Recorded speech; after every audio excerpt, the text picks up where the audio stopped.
I want to share with you guys how I've been handling a lot of these conversations and bringing some clarity and using data again to clarify, not to terrify, right? A year ago, if we would have been talking about, oh, rates are climbing into the low threes, think about that for a second. We probably would have been scratching our heads like, well, hold on, rates are climbing into the low threes? Like, I mean, I guess the whole idea of rates climbing, I can see how that would not be a good thing, but climbing into the low threes?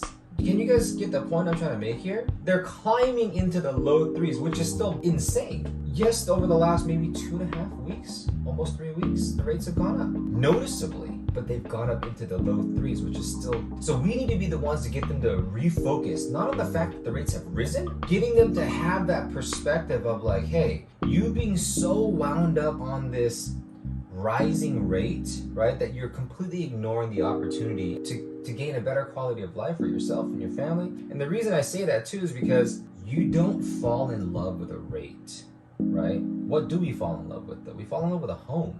What causes that? Life events, changing circumstances, and not to mention the fact that rates are rising only indicates that we have an improving economy, right? Not that you want to say that to get someone to feel better about paying more in interest, but it's the truth though, right? The economy is getting better right now, which usually triggers a rise in rates.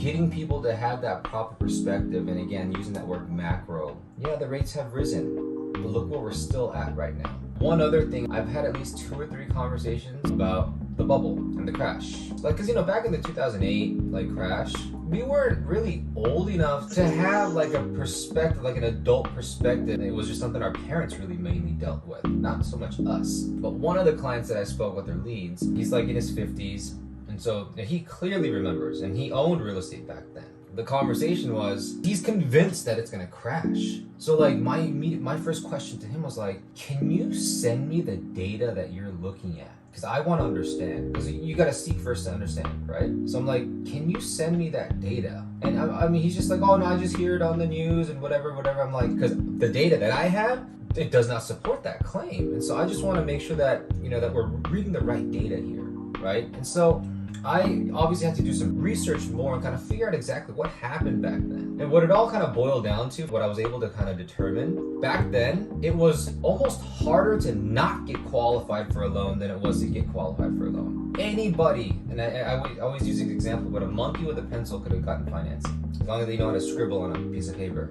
So everybody was able to get financing. Inventory was going up. They were building houses up the wahoo. Prices were going up. When inventory goes up and prices are going up and everybody can get a loan, that's a recipe for disaster, which is why 2008, 2009 happened. That's in a nutshell. Let's look at what's happening now though. Prices are going up, right? But what's the cause of that?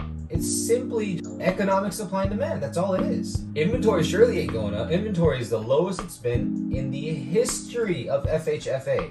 In the history, okay? Inventory is going down, so obviously prices are going up, but it's now even harder to get qualified for a loan, right? Requirements have gotten more stringent. Not to mention now, when you even get financing, not only have the requirements become more stringent, but you have to demonstrate the ability to repay now. It's completely different, right? This is purely a supply and demand issue. This was completely artificial, and by this I'm talking 2008. Prices going up, inventory is going up, everybody can get a loan. Prices going up, no inventory, harder to get a loan. I mean, that right there in itself is a clear indicator that we aren't headed for this imminent crash that like a lot of people are claiming we are. It's gonna correct, yeah. As supply and demand continues to kind of balance out, whatever, yeah, that correction will kind of happen. But in terms of a crash, no. Why? Because even if we have a flood of homes that hit the market, as we talked about last week, it's still not gonna satisfy the pent-up demand.